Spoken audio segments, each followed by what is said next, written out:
Bien, saludos a todos, buenas noches, Shabbat Shalom. Entró Shabbat, hace una hora más o menos, un poquito menos de una hora entró Shabbat. Shabbat Shalom para todos, para Shah Noach. Shabbat Shalom. Me da mucho gusto ver a mucha gente conectada. Un saludo grande a todos, los que están cerca, los que están muy lejos, hasta Minnesota, Atlanta.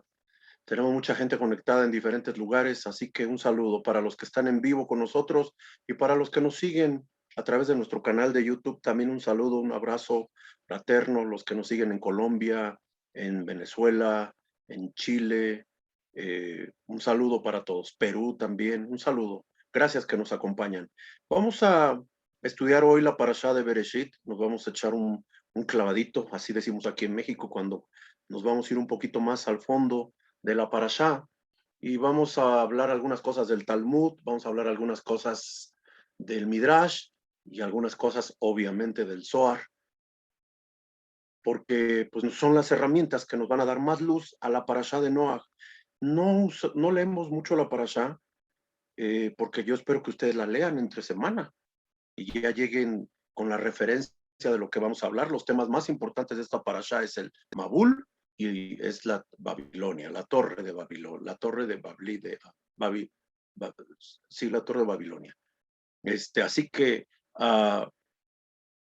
acuérdese que tenemos que enfocarnos en la energía que trae cada parashá, la energía de la semana que trae cada parashá. Por eso nuestros sabios nos enseñan que estudiar la parashá, estudiar la Torá, es obtener la energía que necesitamos para nuestro diario vivir. Por eso le llamamos la Torá de la vida, la Torá que nos ayuda a nosotros. Así que, amados, siempre, siempre prepárense leyéndola entre semana, y obteniendo ese conocimiento que nos va a preparar para lo que la luz de la Torá nos vaya a revelar en cada porción que vayamos a estudiar, en cada momento en que nos determinemos a estudiar cada uno de nosotros. Así que les invito siempre a que nos preparemos, teniendo el conocimiento y, ¿por qué no?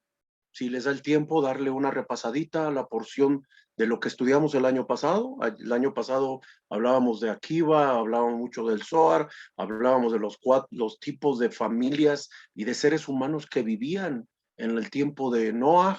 Hoy vamos a darle un poquito más apertura a un tema que tiene que ver más con algo que nos atañe en nuestro tiempo, en lo que dando ese seguimiento de la porción, porque a final de cuentas la Torá es un mar de conocimientos y en cada uno de esos temas es profundo, es como el mar. Por eso a la Torá se compara con el mar, porque lo que tiene es mucho conocimiento, pero en cada uno de ellos mucha profundidad. Qué pena que nada más a veces logremos rascarle un poquito, profundizar un poquito, pero yo sé que en la medida que todos vayamos dedicándonos y vayamos esforzándonos, vamos a ir creciendo espiritualmente. A final de cuentas, la idea de estudiar Torah es para que todos y cada uno de nosotros podamos hacer el tikkun que nos corresponde, la rectificación de aquellas cualidades, aquellas midot, aquellas virtudes que Hashem puso en el ser humano, pero por diferentes circunstancias se han, se han llenado de clipot, de cáscaras, de cubiertas que le impiden sacar la luz, porque somos seres de luz. Lo que tenemos del cielo es nuestra alma y esa alma es luz.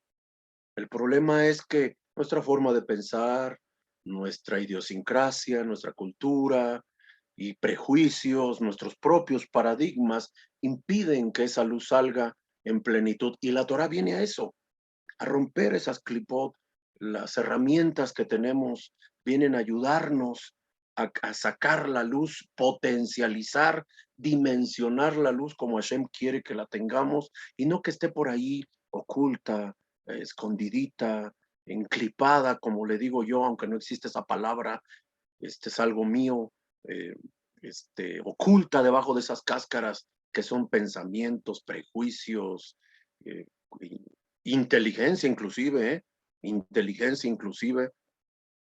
Y no necesariamente la inteligencia de Dios, la sabiduría de Dios, sino la inteligencia humana, que es válida, que tiene su mérito, pero que para que tenga la espiritualidad o para que tenga la altura y pueda romper con esas clipot, necesitamos que se entienda que es una inteligencia no de este mundo, no es una sabiduría adquirida por el mucho estudio, no es una sabiduría adquirida por la práctica de un oficio, sino es sabiduría divina. Eso es otra cosa, eso cambia el paradigma, rompe los esquemas y para eso estamos. Así que gracias a todos que pueden darse este espacio y que podemos juntos llegar y estudiar la parashá. Nuestros sabios siempre nos han enseñado, y desde Onkelos, aquel hombre que se convirtió, Onkelos no era un judío, es como dice el Zohar, no era un cuerpo gentil con alma de judío. El Zohar así habla de este tema. Hay cuerpos gentiles con almas judías y hay también a la inversa, cuerpos judíos con almas gentiles, es decir, por cómo se comportan. Están mostrándonos que pues les quedó grande el saco, que no pudieron ser, no son lo que deberían de ser, y el Zohar ayuda mucho en eso para el tikkun de lo que estamos hablando. Así que Onkelos no era un judío de nacimiento, no adquirió el conocimiento del pecho de su madre, sino a la edad de adulto se convirtió, le llamó mucho la atención el judaísmo. Onkelos era pariente de un César, por si usted no lo sabía, de un César romano, pero se metió tanto en la Torá que se acabó convirtiendo y acabó siendo un gran jajam, un gran sabio, y en honor a su conversión y en honor a esa dedicación que tuvo Onkelos, en las comunidades que lo tienen, se lee la porción de la parashá de la semana, lo reabundé, la parashá de la semana en hebreo y se lee en arameo. Hebreo y arameo, porque él era un especialista en el arameo. Entonces, de ahí salió la instrucción rabínica que para los que tenemos un Tanaj y podemos leerlo en hebreo, nos conectemos con leerlo en hebreo. Y la otra obligación es, si no sabes arameo y no tienes herramientas, un sefer en arameo, entonces léela en el idioma que tú entiendas. Por eso les pido que ustedes siempre lean la parashá de la semana en casa, que ustedes siempre, antes Yahil tenía el buen hábito de mandarnos todos los capítulos. Estaría muy bueno, Yahil, que empezaras a hacer eso de nuevo y les mandáramos y que desde el domingo se prepararan para que puedan leer la porción de la Torá que nos corresponde a la semana en español, cuando menos, porque aquí vamos a extraer una porción, un pequeño versículo en la lengua sagrada, que es la que nos importa para que nuestra alma, aunque nuestro conocimiento quede nulo, nuestra alma recibe plenitud, recibe llenura, y es la que nos impulsa, la que nos anima, la que nos empuja a no fallar, a estar en Shabbat, a prender las velas para las mujeres, a hacer la jalá. Hagan la jalá, tiene tanto mérito, mujeres, hacer la jalá como no tienen ustedes una idea. No tienen una idea del mérito. Dice el Midrash que la Shejina estaba en la tienda de Sara porque guardaba la Shoma Kodesh y porque nunca dejó de hacer la jalá. Es decir, su hablar era puro, su hablar era santo y además siempre hizo la jalá. Ahí ustedes dirán, si quieren no hacerlo, ahí ustedes dirán, si quieren olvidarse de ciertos preceptos que les corresponde. Otro es que ustedes son las encargadas de cuidar el kashrut en el hogar, que se coma kasher en el hogar. Si ustedes no comen, no cuidan el kashrut en el hogar, entonces la Shejina se estará apartando, se estará alejando del hogar. Ustedes son las responsables, mujeres. Ahora, ¿por qué ustedes y los hombres no? Porque el hombre tiene otras responsabilidades. Otras, la primordial y la primaria, hacer tefilá todo el tiempo. Por cierto que, retomo, algunos hombres han dejado de conectarse a las 8 de la noche, de domingo a jueves, a la tefilá. Amados, hay que hacer tefilá. Tú dirás, ¿la hago yo solo? Está bien, pero si la haces solo, no tienes ningún problema tampoco en unirte en la comunidad virtual, porque no es lo mismo hacer la tefila solo, la cabana no es lo mismo, no es lo mismo hacer el minyan para el Kaddish que lo hagas tú solo. Siempre cambian las circunstancias, siempre cambian las circunstancias. Así que les pido que retomen el buen hábito de la tefilá a las 8 de la noche, de domingo a jueves. Viernes y sábado cambia el horario, hacemos tefilá para recibir Shabbat, que se llama Kabbalah Shabbat, y el sábado hacemos la tefilá dependiendo a la hora que salga Shabbat. Mañana a las 8:05 sale Shabbat, así que estamos conectados en línea, hacemos Havdalah, y terminando Havdalah, hacemos la tefilá. A los que nunca se han conectado, pues, ¿qué les puedo decir? Les animo, les invito, les exhorto, les mando, les ordeno. Te conviene hacer tefilá. Varón, te conviene cumplir mandamientos. Te conviene hacer lo que te corresponde como miembro de una comunidad, que es hacer tefilá en comunidad. Y hoy que la tenemos más fácil, porque estamos en línea, imagínate cuando se requiere estar presencialmente. Como no tienes el hábito de hacerlo, pues te va a costar mucho más trabajo. Así que a todos los hombres les animo, les invito, les exhorto que se conecten a las 8 para la tefilá. Y a todas las mujeres, gracias, amadas. Que el cielo mire el mérito, el sejut que hacen, porque se esfuerzan y se conectan. Sin que les corresponda, que el cielo les mire, les tome por mérito, y que cuando venga el tiempo de aflicción y de necesidad, el cielo vea que en su cuenta personal ustedes tienen muchos fondos, tienen muchos recursos, porque han hecho muchos méritos. Bezrat Hashem, que siempre seamos un buen grupo. Así que gracias. Para los que trabajan, lo siento, oré también al Eterno para que pueda buscar la forma de hacer la tefilá en grupo. Gracias a todos. Comencemos con la lectura de la parashá, como nos han enseñado nuestros sabios a hacerlo. Noach, Bereshit capítulo 6, versículo 9. Versículo 9, en español dice, estas son las generaciones de Noé. Noé fue un hombre íntegro y justo en su generación y andaba con Dios. Y tuvo Noé 3 hijos, Sam, Cam y Jafet. Y la tierra se había corrompido ante Dios y estaba colmada de violencia. Y Dios vio que la tierra era corrupta, pues toda carne había corrompido su camino sobre la tierra. Este pasaje tiene una sameja. Déjenme se la pongo para que la vea. Esta primera lilla tiene una sameja. Espero que la estén viendo ahí. Donde está mi dedo, esa letra sola es una sameja.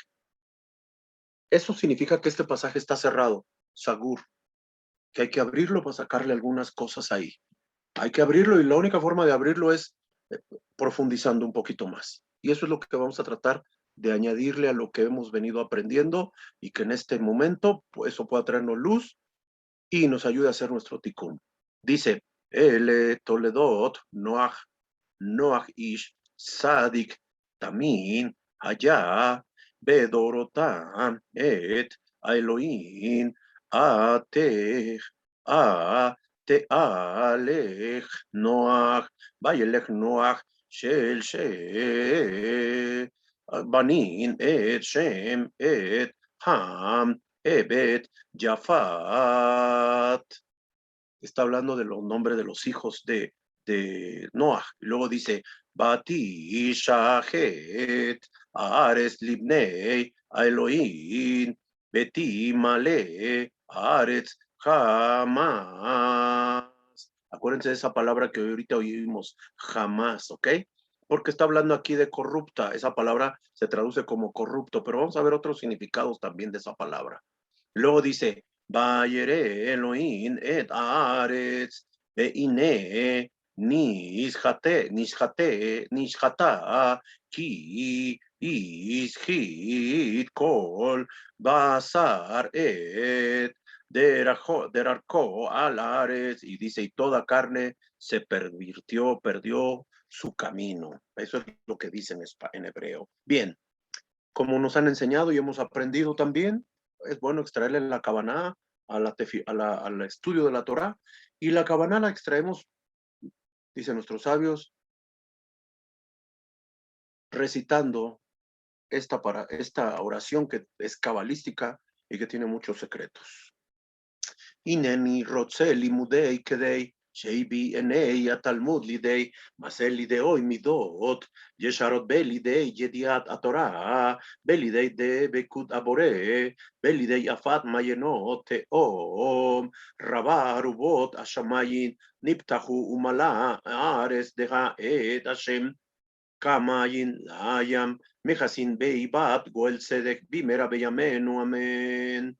En español, deseo estudiar para que el estudio me lleve a la acción y a los atributos rectos, y que esto me permita llegar a un conocimiento de Torah correcto. Este conocimiento me dé apego al Creador. ¿Para qué? Para difundir las fuentes del gran abismo y que sean abiertas las ventanas de los cielos y que se llene la tierra del conocimiento de Hashem, como las aguas cubren el mar, con la venida del justo Redentor pronto y en nuestros días. Amén. Bien. Noah. Esta porción se llama Noah. Noah que en la gematría, o Noah significa descanso, en la gematría es Nun Het, vale 58. Y tiene el mismo valor numérico permutándolas, es decir, poniendo primero la Het y luego la Nun, en Gen, que significa gracia. Noah tenía gracia. Vamos a ver qué gracia tenía y vamos a ver qué podemos aprender de esta porción y aplicarlo para nuestra vida. Le pido que me regale 45 minutos, se concentre en lo que vamos a hablar. Yo sé que están ahí en casa y a lo mejor luego se distraen o se ponen a platicar o hacen algún comentario de lo que están oyendo y pierden el hilo de lo demás. Mejor anótenlo, si tienen una pregunta, anótenla y después podemos platicarla. Ok. Estas son las generaciones de Noah. Noah fue un hombre íntegro, justo en su generación. Lo primero que quiero que entendamos es que nos demos a través del Midrash y a través del Talmud, podamos obtener una visión más panorámica de cómo era la generación en los tiempos de Noah. Porque con ese objetivo, con esa mirada panorámica, nos podemos dar una idea del potencial que tenemos nosotros en este tiempo, tú y yo, para poder combatir el mabul que hay de ideas, el mabul que hay de pensamientos, de religiones, de paradigmas, de pensamientos que están impidiendo que la luz de Hashem brille en los corazones de su creación, los seres humanos. Así que con meditar un poquito cómo era la generación de Noah, podemos darnos cuenta de varias cosas. Mire, dice el Talmud que los seres humanos en los tiempos de Noah, a pesar de que ya no vivían en el Gan Eden, en el jardín del paraíso, en el jardín del placer, Edén significa placer, su estilo de vida se asemejaba a cuando vivían en el Gan Eden. Repito, dice el Talmud que a pesar de que los seres humanos ya no vivían en el paraíso, en el Gan Eden, su estilo de vida era muy, muy parecido, muy semejante al del Gan Eden. Estoy hablando de Adán y Eva. Se parecía mucho su estilo de vida. La vida, dice el Midrash, era buena. En realidad, dice el Midrash, era demasiado buena. Era una vida de placer constante. Era una vida donde todo se les daba. Talmud y Midrash dicen que los hijos se concebían y nacían el mismo día. El día que eran concebidos, ese mismo día nacían. Puede que te cause conflicto si no lo creas. No es importante en ese sentido, no que no importe lo que piensas, sino que tengamos el panorama de conocimiento, porque tenemos que darnos cuenta que en el paraíso, el Gan Eden, el plan de Hashem, cuando creó al hombre y que viviera en el Gan Eden, era uno, y el que estamos viviendo ahora es otro. Pareciese que se asemeja, pero nunca será lo mismo. Y de eso se trata estudiar esto, ¿ok? Los hijos se concebían y nacían el mismo día. Dice el Midrash que un recién nacido se podía parar y caminar inmediatamente. También era capaz de hablar. Todavía dice más. Dice el Midrash, fíjese, que aún ningún hijo moría mientras sus padres estuvieran con vida. Ninguno. Es más, todos los padres vivían para ver no solamente a sus hijos, sino a sus nietos, a sus bisnietos y a sus tataranietos, etcétera, etcétera, etcétera. La cantidad de años, la longevidad que tenía el hombre era larga y grandísima. Cuando me refiero a hombre, me refiero a hombres y mujeres. No estoy refiriéndome al sexo masculino, es al ser humano en general. Ningún hijo moría mientras sus padres estuvieran con vida. La generación anterior al Mabul en hebreo es diluvio, poseían una fuerza física enorme. De hecho, por ser descendientes de Adán y de Eva, había muchísimos gigantes, porque dice el Zohar que Adán Rishon, el Talmud, el Midrash, era hasta de 100 metros de alto. Era un gigante. Si tú no lo quieres creer, no hay ningún problema. Solo te voy a enseñar un poquito y te voy a decir las citas para que veas que dónde dice todo esto, ¿ok?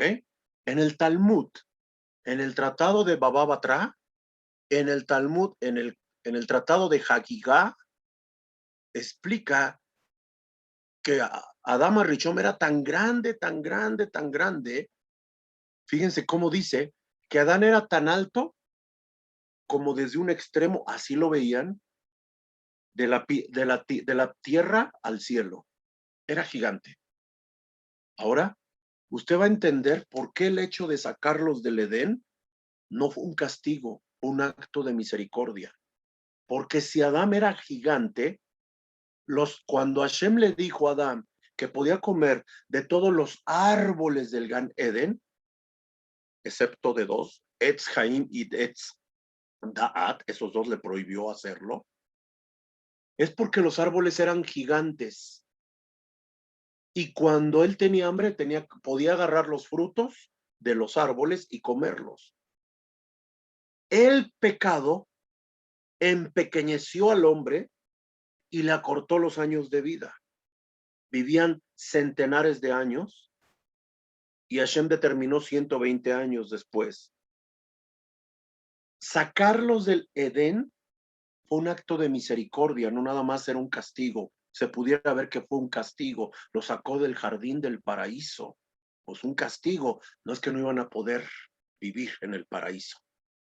Porque el pecado empequeñece no solamente en el esquema de lo que estamos hablando, en el tema de lo que estamos hablando, que es Adama Rishon y los tiempos del Génesis, del Bereshit, sino hoy en día el pecado empequeñece al ser humano. no físicamente, pero sí de mentalidad. El pecado empequeñece en cuestión de valores, en cuestión de principios, en cuestión de fundamentos. En los tiempos antiguos lo empequeñeció en todos los aspectos, tanto físico, les quitó edad,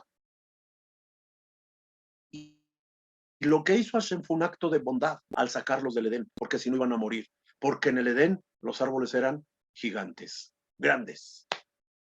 Imagínense, el Talmud dice que Adam Katmon, Adam Arishon, Adam, el primer hombre, medía 100 metros de alto. Era gigante. Y no es de extrañarse que hasta los tiempos del rey David seguía habiendo gigantes. Pasando por Sara, que se subió a un gigante para ver qué estaba pasando, porque algo le reveló que estaba pasando con Abraham Avinu y su hijo, Isaac Avinu, nuestro patriarca. Y dice que se subió a los lomos de un gigante, en el hombro, para mirar, y el gigante era tan alto que ella pudo observar a lo lejos cuando Abraham, eso dice el Zohar, Abraham estaba a punto de apuñalar a su hijo. Y cuando vino un ángel y le dijo, Abraham, Abraham, 2 veces. ¿Por qué 2 veces? Porque estaba tan enfocado en cumplir mandamientos que le tuvieron que hablar 2 veces para distraerlo de ello. Amados, a veces nos hablan y nos hablan y nos hablan, y a veces nos habla el Eterno y nos habla el Eterno y no entendemos. No entendemos. Abraham solamente necesitó 2 veces para poderle poner atención al ángel cuando le dijo, no lo hagas. Hashem ya miró que eres capaz de sacrificar lo que más amas. Ahí está el sustituto. Y vea esos matorrales y ahí vas a encontrar el sustituto. Dice el Midrash que eran capaces de extraer de raíz cedros enteros. Y en los tiempos del Bereshit, en los tiempos del principio, los leones y las panteras para los hombres eran tan inofensivos como una pulga, por lo fuerte y poderoso que eran ellos. Su fuerza no disminuía en la vejez, dice el Midrash, sino todo el contrario, aumentaba con la edad. Pero esta fuerza desapareció después del diluvio. Dice el Midrash que vivían una vida muy prolongada, cientos de años, hasta que pecaron. Hashem dijo, y sus días serán 120 años. No conocían hasta antes del pecado sufrimiento de ningún tipo. Mire lo que dice el Midrash, sembraban una sola vez cada 40 años, porque la tierra producía cantidad suficiente de alimentos para los 40 años siguientes y no había necesidad de trabajar más. No tenían que soportar ni calor ni frío excesivo, ya que no había variación de estaciones. El estado del tiempo era continuo, un clima de primavera, suave y placentero. No llovía, no necesitaba que lloviera para que las represas se rellenaran, y ahora que abren las represas y las desfogan porque se llenan de más. Había un vapor que salía de la tierra y regaba todo. Después del Mabul, Hashem dijo, la siembra y la cosecha, el frío y el calor, el verano y el invierno, el día y la noche no cesarán. Empezó a hacer separación y empezó a marcar las estaciones del año: primavera, verano, otoño, invierno. Antes no existía eso. La gente tenía tanta abundancia, tanta, dice el Midrash y el Talmud, que se llenaron de arrogancia. Había pensamientos: ¿para qué necesitamos a Hashem si todo lo tenemos? No necesitamos a Hashem. Eso es arrogancia. Estaban llenos de arrogancia. Empezaron a no tener límites. Las grandes averot, los grandes pecados de esa generación fueron dos, anótelo: el robo y la será levatalá.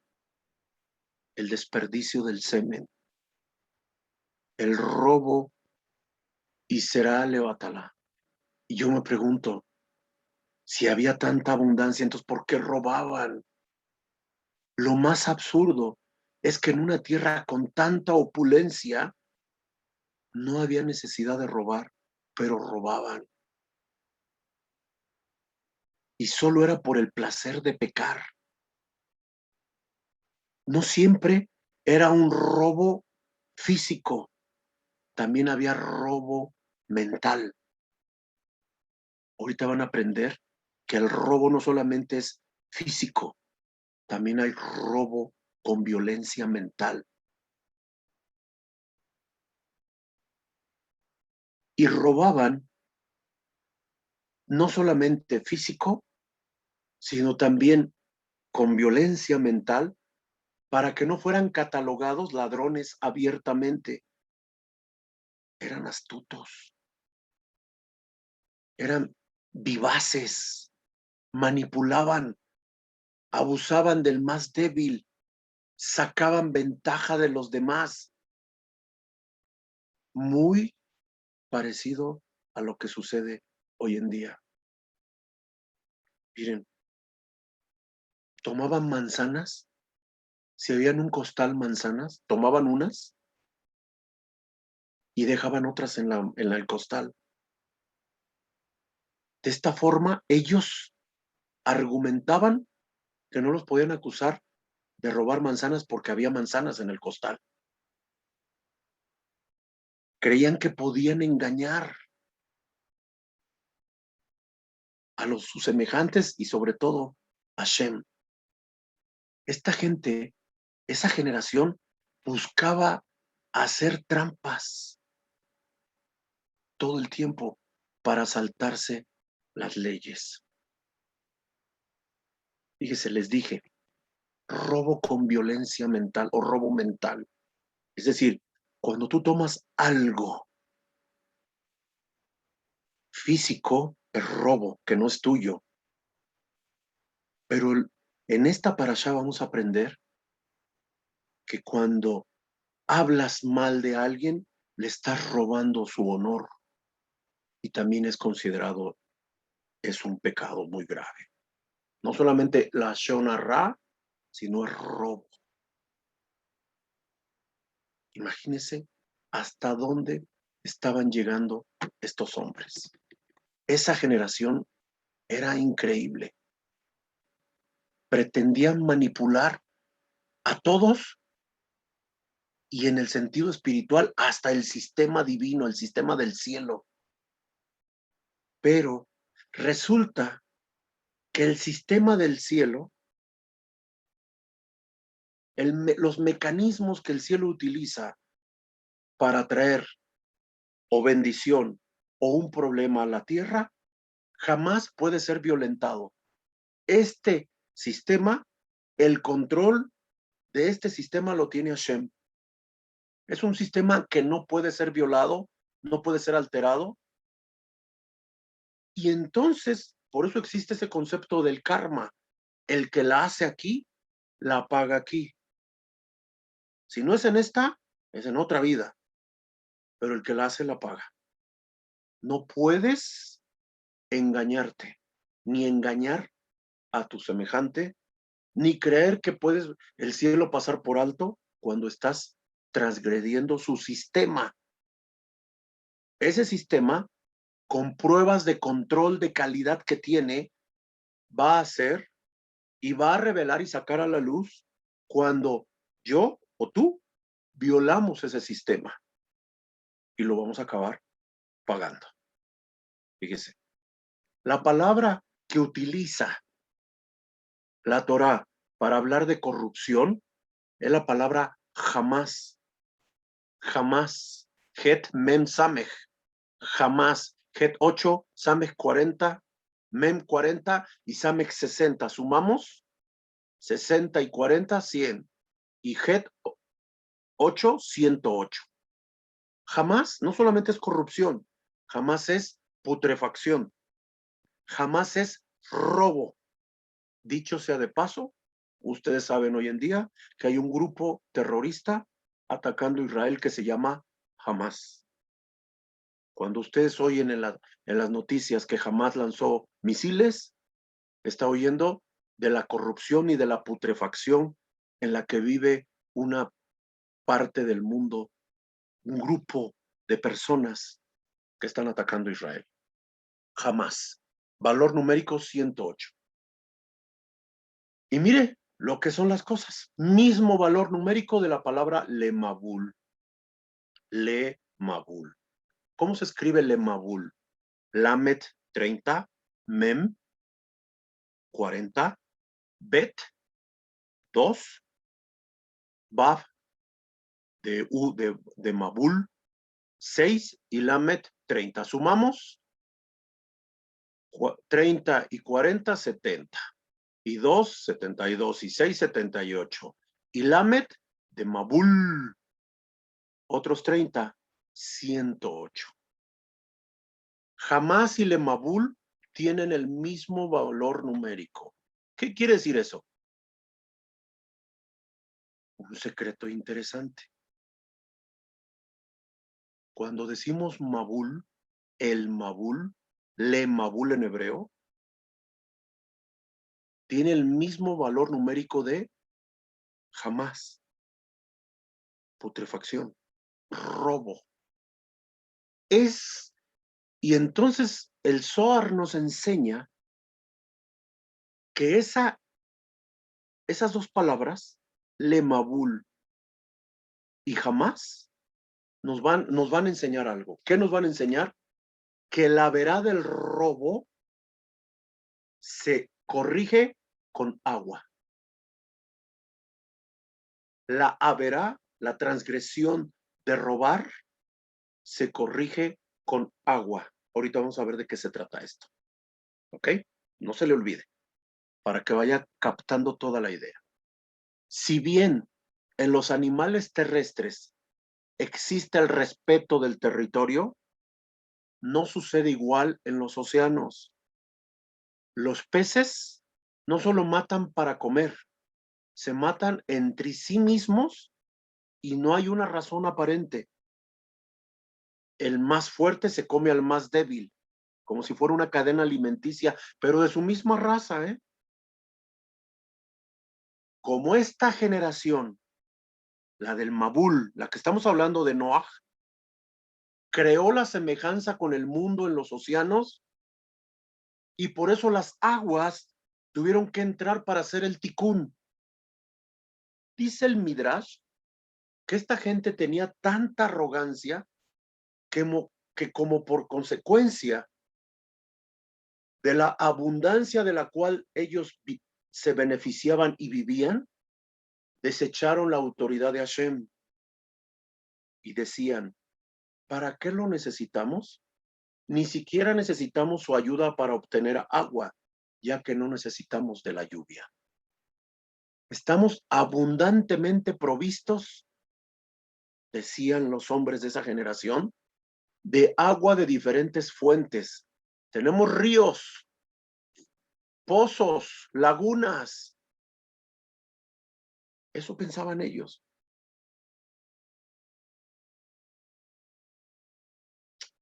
Y ese pensamiento lo que hacía es que nunca entendían que el agua es un don, es un regalo de Dios.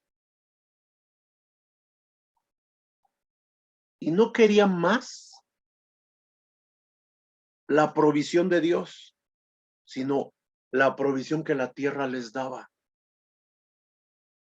Pero se les olvidó que hasta los pozos y las fuentes, las lagunas, los manantiales, todo pertenece a Shem. Y lo que hicieron fue decretar su propia muerte. El robo trae como consecuencia la muerte, o el ticún para el robo es la muerte en agua. Ahora déjeme, echo un clavadito más, ¿ok? Cuando hablamos de muerte en agua, ahora que estuvimos haciendo en Yom Kippur la tefilá, recordarán que hay 4 tipos de muerte. En una de las oraciones que hacíamos, o en varias de las oraciones de Yom Kippur, hacíamos una oración y decíamos las 4 muertes decretadas por la ley. Una es asfixia. Ahora, déjenme, me regreso usando solo ese ejemplo. Asfixia.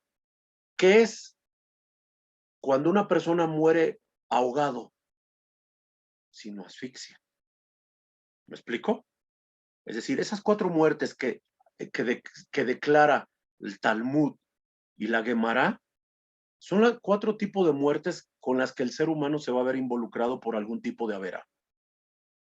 Cuando es por asfixia, estamos hablando de algo, ahora entiéndase asfixia como el que se ahoga, porque se está ahogando y se acaba asfixiando, se acaba muriendo.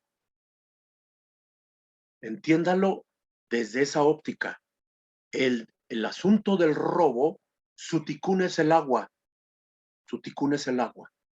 El agua es el elemento que el cielo utiliza para que la verá del robo, el de jamás, pueda verse uh, uh, restaurado. ¿Ok? Ahora, en cuanto a la pérdida de semen, déjenme, soy un poquito más profundo con esto, porque esto es bien importante. El onanismo, el hombre tiene prohibido vertir su semen fuera del vientre de su esposa. Es decir, el onanismo, la masturbación está prohibida. Y lo digo porque si hay gente y jóvenes que me están escuchando o hombres que estén practicando algo de eso, es un juicio tremendo el que se están acarreando porque es algo mal visto por la Torá y por todas las herramientas que la Torá tiene, Talmud, Gemara, Midrash, Alajá, Zohar, todo. Es un problema gravísimo. No solamente por la creación de debuquín, demonios y fuerzas negativas que se adhieren al que lo hace, y por eso luego tiene problemas y le empiezan a pasar circunstancias y empiezas a mirar frialdad espiritual, alejamiento espiritual, empiezas a ver una serie de cosas que hay que ponerle atención. Fíjese bien. En cuanto a la pérdida de semen, la Torá nos dice que el diluvio se produjo cuando se rompieron todas las fuentes del gran abismo, el Tehom, y se abrieron las aberturas de los cielos. Déjenme explico un poquito esto. La causa del será levatalá, o sea, el semen desperdiciado, las aguas del diluvio brotaron del centro de la tierra. Toda pérdida de semen corrompe la corteza terrestre. Toda pérdida de semen corrompe la corteza terrestre de la tierra. Voy a decir algo, que un Mekualim, un gran maestro de Cábala, Albert Goslan, dice que hay toneladas de semen se derraman diariamente en el mundo. Toneladas. Tú dices, ¿cómo puede ser posible? Sí, desde el hecho hasta de usar un preservativo. Usar un preservativo. ¿A dónde va a dar ese preservativo después? A la basura. Es semen desperdiciado. Semilla de vida desperdiciada. ¿Ok?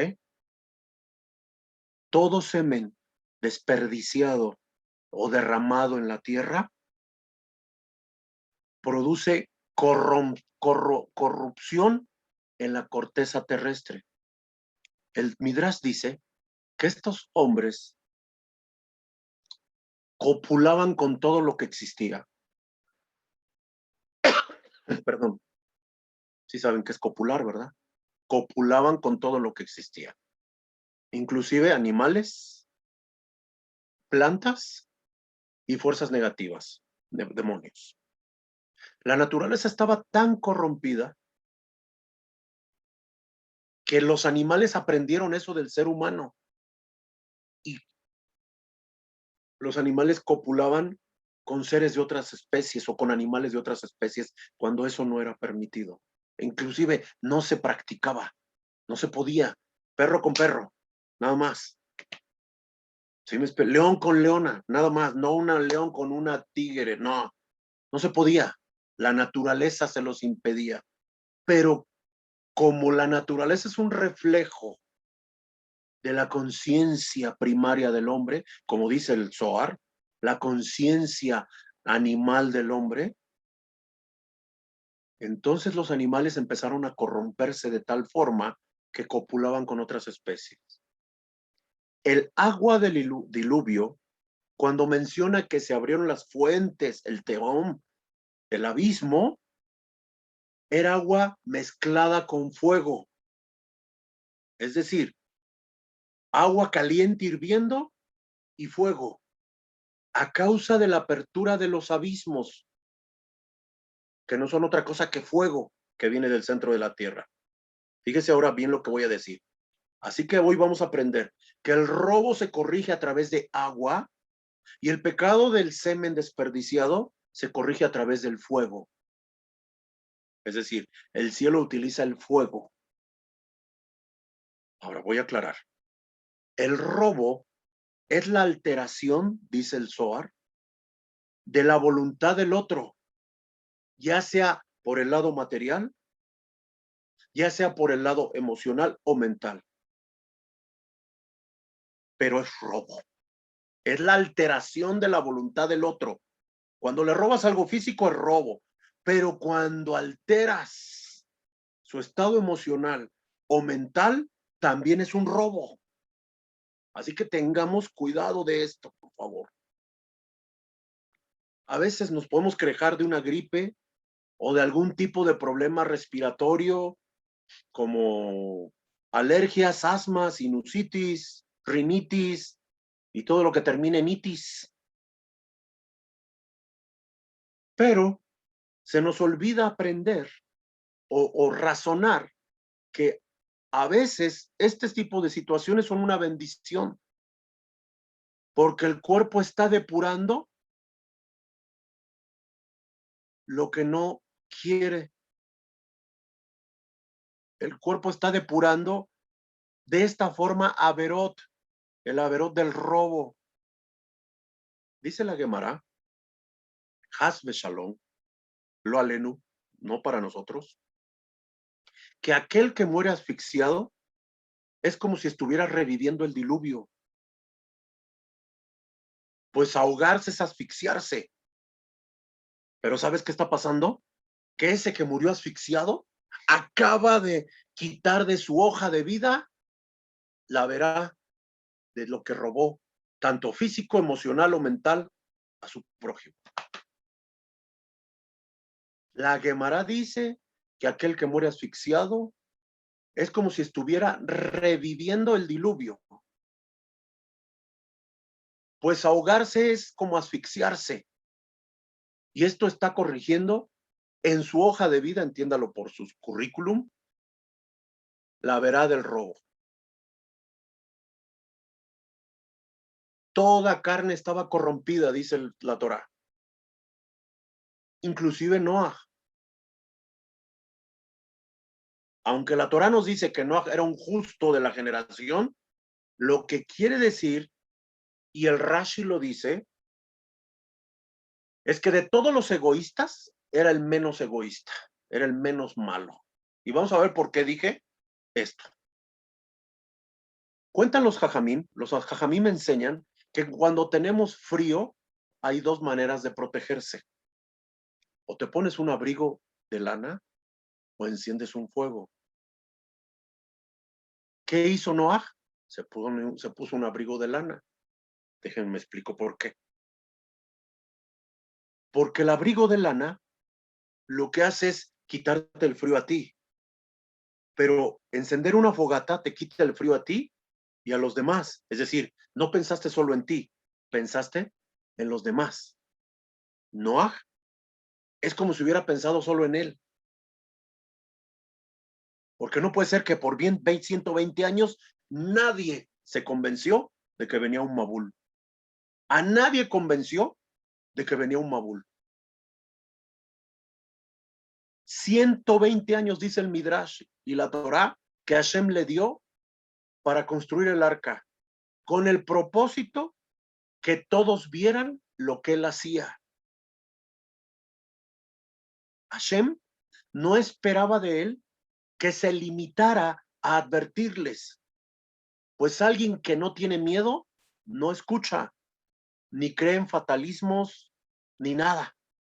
La Torá dice y pretende enseñarnos que las amenazas y los reproches producen oído sordo en el otro. En las relaciones, ya sea padres e hijos, o esposos, o amigos, socios inclusive, la tendencia a reclamarle al otro lo que no nos gusta, esperando que con eso el otro se acomode. Pues bien, esto no es así, no funciona, pues se convierte en una batalla de egos, en una lucha donde alguien cree que salió ganador, pero nadie gana, todos pierden. El reproche es un elemento de fuego porque se origina en la ira y provoca emociones negativas en el otro. Entonces, lo que tenemos que hacer, por favor, póngame atención, cuando todo nuestro fuego interno desea hacer el reproche, hay que combatirlo con agua. ¿Y qué es agua? Torah. La Torah es agua.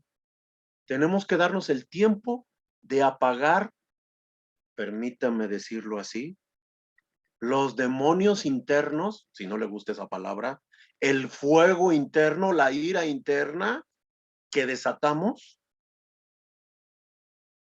Lo ideal es calmarnos, estudiar Torah, para darle tiempo y espacio para que nuestra Neshama esté tranquila y se pueda expresar a nivel de tranquilidad. Todos tenemos una voz interna que nos aconseja de qué manera e inteligentemente podemos comunicarnos. Para poder expresarle al otro sin herirlo ni lastimarnos nosotros. La mayoría de las veces, amados,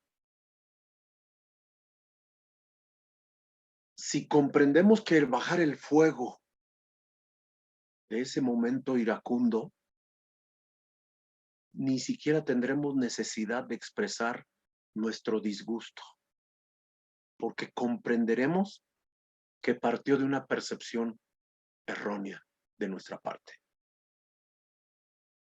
Dicho de otra forma, cada vez que desatamos al ego, generamos culpa. Nuestra alma, que es esencialmente divina, es decir, tiene esencia divina, se separa de nosotros, no puede mezclarse con las fuerzas negativas, con el Satán, y por eso la culpa.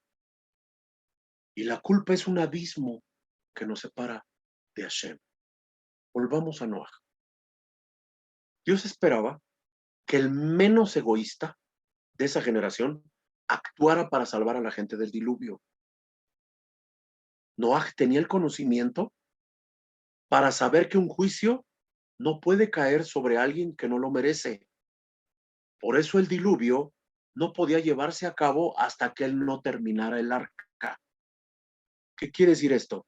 Que él tenía la capacidad de retardar el diluvio para darle la oportunidad a la gente de rectificar. Oiga lo que acabo de decir y lo dice el Midrash y el Talmud. Él tenía la capacidad de retardar el diluvio para darle la oportunidad a la gente de rectificar. Jajamí me enseña que si Noah hubiese salvado al menos una persona más, aparte de su familia, el egoísmo ya se hubiera rectificado. Por cuanto Noah no hizo eso, la lucha de egos es el pan de cada día en nuestra realidad. Noah era un segundo Adán. Entendemos que él no alcanzó el estatus de patriarca. Noah no fue un patriarca. Él vio desaparecer a toda una generación de hombres sin hacer algo realmente eficaz para impedirlo. Esto, dice el Talmud, constituyó una gran transgresión, una gran haberá que todos los seres humanos posteriores al Mabul tenemos que hacer tikkun y rectificar. ¿De qué manera? Cuidando al otro. Tú cuidas al otro. El punto que cada día de nuestras vidas debemos evitar un concepto hebreo que se llama midat adin, la medida del juicio. Debemos evitarlo. Cuando no evitamos midat adin, es decir, robamos, hacemos juicio, se ejecuta sobre nosotros ese juicio antes que a la otra persona. Si hay algo que aprender de Noah, es que si no hay, fíjese bien, la lección más importante a retener esta tarde de Noah es que si no hay quien sirva de canal de juicio, el midat adin no puede penetrar en el mundo, no puede entrar ni en la naturaleza, pues esta es solo la expresión de los 4 elementos internos del hombre. El hombre tiene 4 elementos, usted lo sabe: fuego, aire, tierra y agua. Y estos 4 elementos, en una medida, pueden traerle un juicio al hombre si no están equilibrados. Estos 4 elementos, si no están equilibrados, sirven de canal para ejecutar un juicio cuando el hombre provoca que la inclinación a su yetzer hará, a su inclinación al mal, secuestre, se robe, transgreda el bienestar del prójimo. Ahora voy con Cábala. El gran Arizal, el Aria Kadosh, Rab Isaac Luria, explicó de esta porción por qué la beneficencia nos llega por la derecha.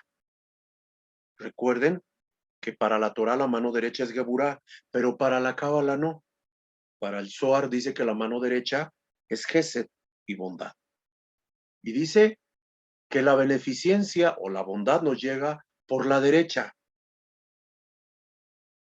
Porque de esta forma también, con el vigor que tiene nuestra mano derecha, se ejecutan las acciones del dar. El problema es que somos egoístas y solo queremos recibir y no queremos dar. Así funciona la hospitalidad, la gentileza, el cuidado que tenemos por el otro, porque funciona la bondad cuando entendemos que se baja en el árbol sefirótico por la derecha.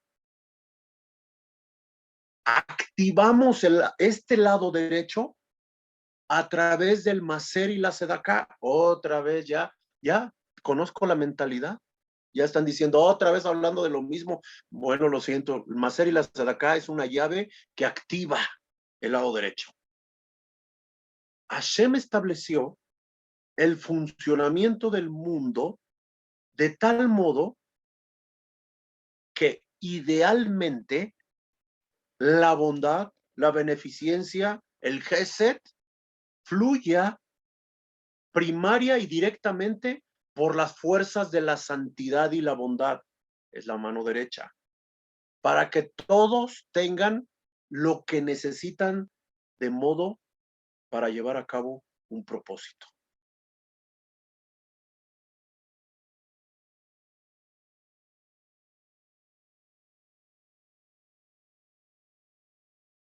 Sin embargo, para aquellos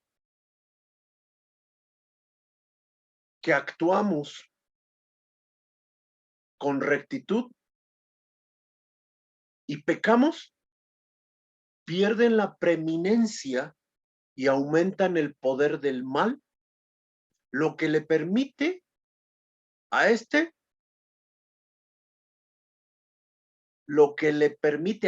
recibir flujo divino, es decir, le impide recibirlo.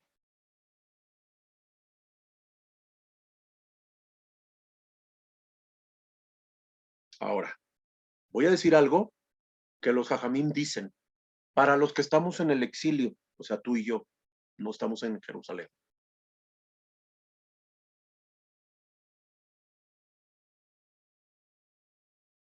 En relación a los que nos decimos rectos y pecamos y que estamos en el exilio, dice que las fuerzas del bien reciben su fuerza a través de las fuerzas del mal por la condición del exilio. ¿Qué quiere decir eso? La beneficencia nos llega por la derecha, pero como la mayoría del tiempo estamos en estado de egoísmo, entonces la inclinación al Yetzer Hará se roba esa luz, la pasa para la izquierda, y esto nos llena de problemas que para resolverlos energéticamente tenemos que tomar la energía de la izquierda y convertirla en energía de la derecha. Por eso en una clase les dije que hasta en lo sencillo se nota esto. Empiece a bañar diferente. Cuando se bañe, lave primero la cabeza y luego con su mano izquierda lave la derecha. Que la Geburá le sirva a la bondad, no que la bondad le sirva a la Geburá. Porque en el estado del exilio, el Galut, la bondad le está sirviendo a la derecha. Y por eso vemos problemas, crisis financieras, accidentes, problemas en el matrimonio, en el hogar, tantísimas cosas. ¿Por qué? Porque estamos sirviéndole a la fuerza negativa. En lugar de que la fuerza negativa le sirva a la bondad, estamos sirviéndole al contrario. Es decir, sí recibimos, pero toda la luz se la roba la fuerza negativa. Pero si estamos naturalmente por la derecha, ¿sentiremos obstáculos? Sí, va a haber muchos obstáculos. Esto no es un camino sin obstáculos, es como una carrera de obstáculos. Va a haber muchos obstáculos. Pero la luz que hemos recibido correctamente por la derecha nos ayuda a superar esos obstáculos y eliminar un concepto que en Cábala se llama el pan de la vergüenza. El pan de la vergüenza es obtener de manera ilícita lo que lícitamente nos corresponde. No sé si lo dije bien. Vuelvo al concepto del maser y la sedacá. Es mejor un 90 bendecido que un 100 maldecido. Eso es pan de la vergüenza.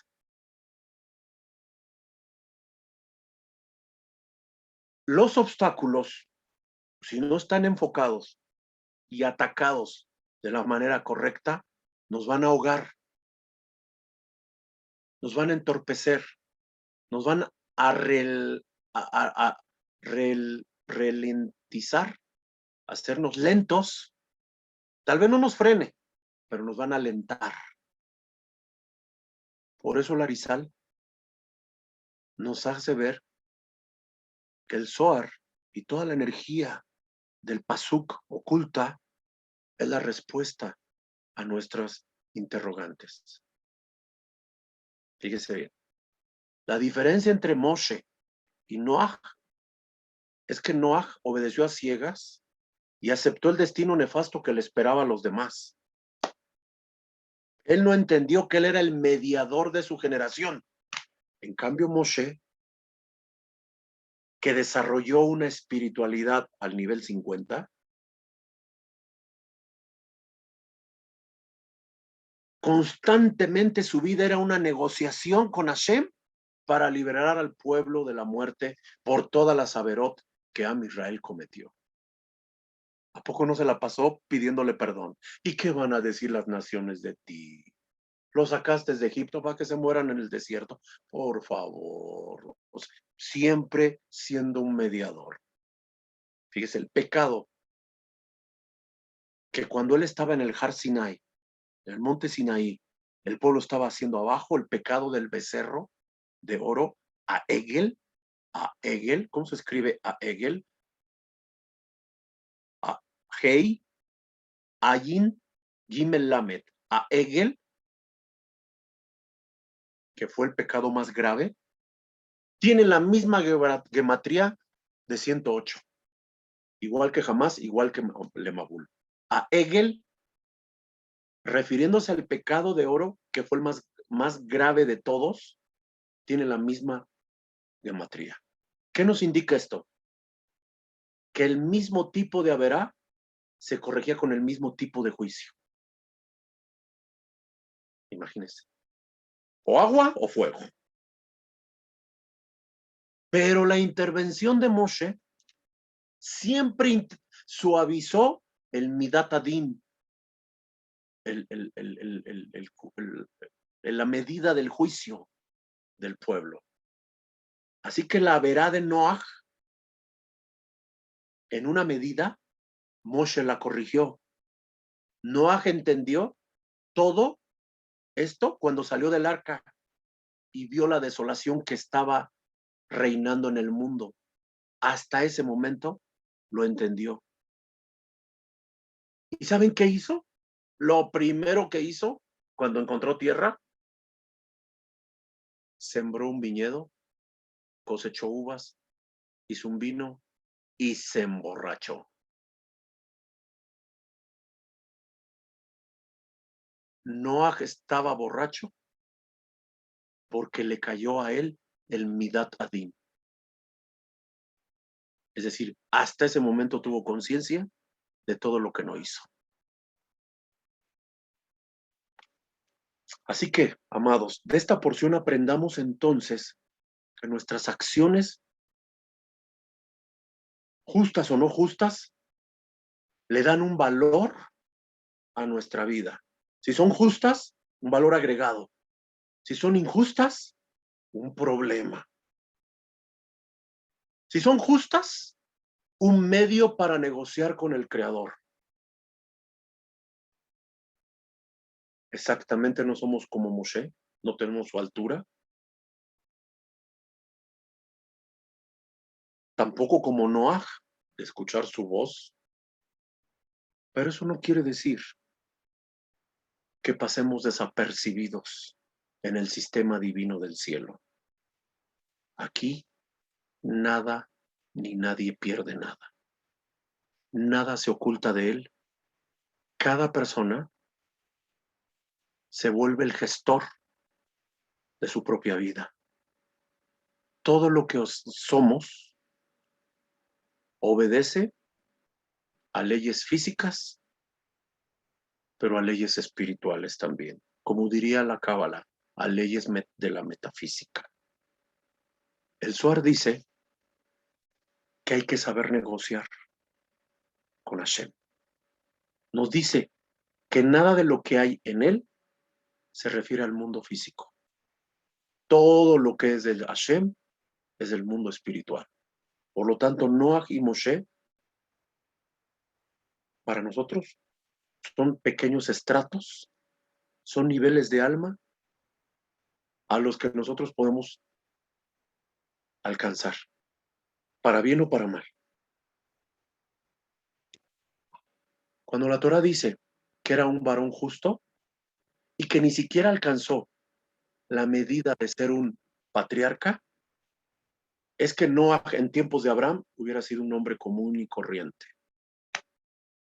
En tiempos de Abraham, Noah era un hombre común y corriente. Pero en tiempos del Mabul, Noah era la diferencia. Estamos viviendo los tiempos de Noah. Hagamos la diferencia. Alcancemos la estatura de un Moshe en el sentido de ver por mí, pero ver por mi semejante. Es a Moshe a quien tenemos que imitar. Si quisiéramos imitar a alguien, tomemos la Torá, conozcámosla, impregnémonos de ella, llenémonos de ella y conduzcámonos como luz. Dejemos de robar al prójimo. Y ahora ya sabes que no solamente es quitarle algo físico, algo mental y emocional también es un robo. Lo cierto es que desde el mundo físico nosotros tenemos que hacer misbot, acciones justas, dar, movilizarnos, trabajar, relacionarnos y ocuparnos de nuestro semejante. Cada acción justa envía monedas virtuales a la nube del cielo para que sean utilizadas como una negociación de nuestra alma en tiempos de angustia y de aflicción de manera personal. Nuestra alma sabe mejor que nadie qué es lo mejor para nosotros. Y no es necesariamente lo físico lo que es lo mejor para nosotros. Así que vayamos fortaleciéndonos, vayámonos enfocándonos en esa columna derecha, salgámonos de la izquierda que ha reinado todo el tiempo nuestro pensamiento, la sociedad que nos rodea. Mire que tenemos un presidente que todos los días se pelea con todos y dice que no es vengativo, que la venganza no es lo suyo. No estoy hablando mal de él, estoy diciendo que necesitamos salirnos de ese lado del árbol de la vida de cada uno de nosotros. Entender que hay una inteligencia espiritual mayor que desea lo mejor para nosotros. Hay una inteligencia que se ocupa de nosotros. El sistema divino tiene un gran contador. ¿Qué SAT ni qué IRS? El IRS es el sistema tributario de Estados Unidos. Que nada, no se comparan. El SAT del cielo, el IRS del cielo, no se le escapa nada. Aunque se haya pasado desapercibido a nuestros semejantes, al cielo no. Y recíprocamente nos va a contestar. En la medida en que estemos actuando. Bezrat Hashem, que el tema de este día sea para todos nosotros una herramienta que nos ayude a hacer tikkun, a hacerlo mejor. Entender que la energía de estas parashá es para vencer la energía de la Geburá. Y todo comienza con aprender a dar. En hebreo dice Sedek, era un sadik, un justo, pero sadik, en hebreo su raíz es Sedek, que significa justicia. Un sadik hace Sedek, un sadik hace Sedek, justicia. ¿Y cómo lo hace? Dando Sedaká. Un sadik hace Sedek, dando Sedaká. Traducido, un justo hace justicia dando sedacá. Con esta frase quiero terminar la grabación. Sol se'im aguarme it. Ken Yiddish, Baal Shem Tov decía a sus discípulos, que seas un judío, un hombre, una mujer cálida, porque los tibios y los fríos son abominación. Amados, la sedacá salva de la muerte. Grande es la sedacá que acerca la redención. Cuando des, da generosamente, dilo, repite esta frase, la sedacá salva de la muerte y grande es la sedacá que acerca la redención, y enséñale a tu familia a dar cada día. Muchas gracias, despido la grabación. Un saludo a todos nuestros amigos que se conectan y espero que haya sido verajá para todos.